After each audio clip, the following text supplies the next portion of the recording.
on to this video. I'm Lady Diana Risa Del Fajardo from BSed English 3A, and for this video I would like to share with you my own reflection about an audiobook. Yes guys, an audiobook which is entitled Outwitting the Devil by Napoleon Hill. Without further ado, let's get started. Fantastic. Disclaimer guys, this video is for educational purposes only. No infringement intended. Before I start reflecting on the selection, I would like to give a short background information for the author of this passage, namely Napoleon Hill. Where Napoleon Hill was born in 1883.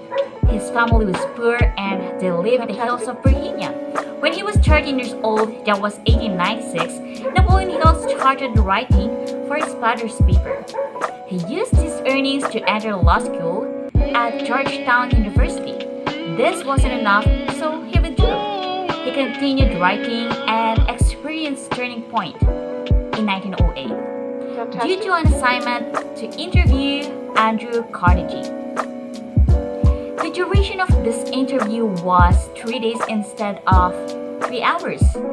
At that time, Mr. Carnegie was one of the most powerful men in the world. Yes guys, powerful man in the world. Fantastic. So, he gave Napoleon Hill a proposal to invest his time and efforts of study and exploration in wealthy people to understand their success formula without payment.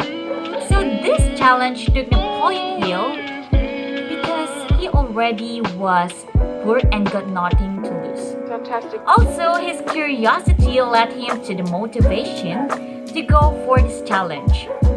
So, Napoleon Hill did many interviews of successful people of the time like Henry Ford, Alexander Graham Bell, and so on. Napoleon Hill also discovered that time that 98% of people had few or no firm beliefs which put success out of their reach. During the following years, he invested lots of time in lecturing people on having beliefs, happiness and goals in life. His books and audio lectures remain top sellers, are widely known and demonstrate the continuing appeal of the myth of his secret of success. The 17 principles of success and the lessons learned from his study. So enough of the background, there are still a lot of descriptions and thoughts for Napoleon Hill. But let's put it aside first as we jump up now to the reflection of Outwitting the Devil. Outwitting the Devil, after listening and reading, I read a lot of meaningful and significant lines. But as I read between the lines, it pokes something inside the passage about curiosity. And this line came from the devil, which made an impact to me. No one can stop me from taking advantage to people, aside from themselves. True enough that one another has battles on their own, especially in battling the negativity. Fantastic. But in spite from that, it can help us to balance and properly decide which is good and bad for us and to our minds. And of course, it cannot be separated from the fact that it is natural and normal for us who are human beings, have boundaries, limitations, and maximum capabilities. On the other hand, we have God who can be our shoulders to lean on when we do have a lot of problems, burdens, and conflicts. There is a reason why God sometimes let us to feel the burdens came from the devil. And that is in order for us to equate what is better or worse. We people have the will and rational to assess if we will let those negativities to pull us back and behind, or we will exert effort to live happily and growing. With addition to that, the negativity, it never goes away. It's always there no matter how successful we've become. A lot of our ancestral programming is stored in the old brain where repetitive routines are stored. Science says this area of our brains stores knowledge before the age of dinosaurs era. The eternal devil goes on endlessly. You're not good enough, or I'm done. fantastic, I'll do this when the time is just right. Everyone thinks I'm a loser, etc. Humans are created to think negatively because it is the part of the brain scanning for safety. We are innate creatures of habit. We call upon fright or Fantastic. flight, and we are not so much different than our ancestors who hunted the lands. We believe that we create, and for this we are powerful beyond measure. Google says humans have around 50,000 to 70,000 negative thoughts per day. Can you imagine what we could manifest if we could reprogram 50% of our thinking into positive thoughts? Therefore, the devil is within us.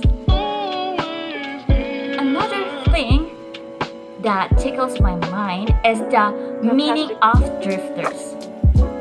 And the other way around, where these are the people who actually don't have plan, purpose, or goals to achieve in their lives.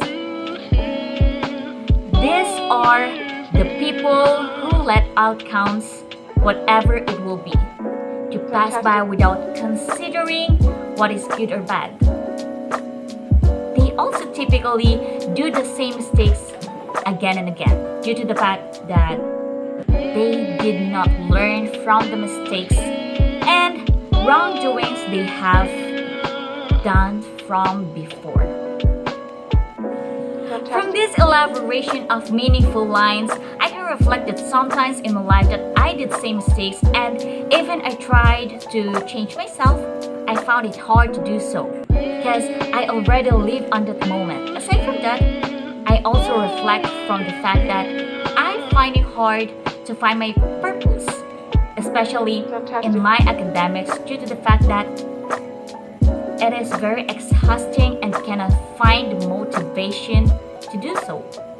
But on the other hand, day after day, I starting myself to take a glance for a change so that those old version of myself can, find a bright spot in becoming a better me in the future. Claiming all set goals and plans of my life and become the person I really wanted to be.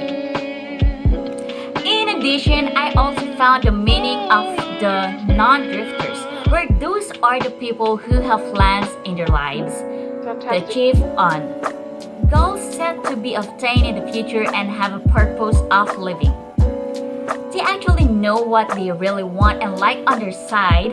These are the people who will do anything and everything just to reach their finish line goals in their existence. And of course, they never blame others. This kind of trait is very contradicting and opposite from a while ago, and yet it is linked to God's will. What I also found out that the devil is imposing bad thoughts about the church, the followers, and preachers coming from this institution are delivering negative words to the humanity. But the fact must be bended and the planes of demon must be shattered, because as far as I know, the church where God is the center must spread the words of God to the humanity and to the whole world through setting its people as instruments in letting the goodness of God to be imparted to each and every one. And of course, having strong faith and strong belief and will to God and to yourself will outwit the devil and can't totally impacted him to stay away from you, especially all the burdens he implanted to your mind and of course your soul. Overall, the power of the devil in our minds is setting the overthinking burdens, anxiety, stress, and depression to run within our whole body. The setbacks, reservations, and failures are the weapon of the devil to control us and lead us to negative path and destination. This is very powerful, specifically during the times that we are upset, mad, and sad, and being influenced by the people around us who are telling negative thoughts to us and imparting wrong doings. But no, the catch here is that we have the rational and will to control our mind and to choose what is good, better, and best for us. We should have faith, Fantastic. God, and strong will for motivation. Positivity and goodness to faith we have to our God will aid us to make a resilience from the burdens we have and finally become the better versions of ourselves and finally be a good person with addition to become role model to others. A lot of things may the demon can use to invade us, but our weapon is our mind and God, which at the end of the day we can win, overcome, and overpower the devil. And that is how us people will outweigh the devil. Hope you guys learned something from this video. Don't forget to like, share, and subscribe, and hit the notification button for you to be able to notify whenever I upload a new video. Thanks for watching. Bye!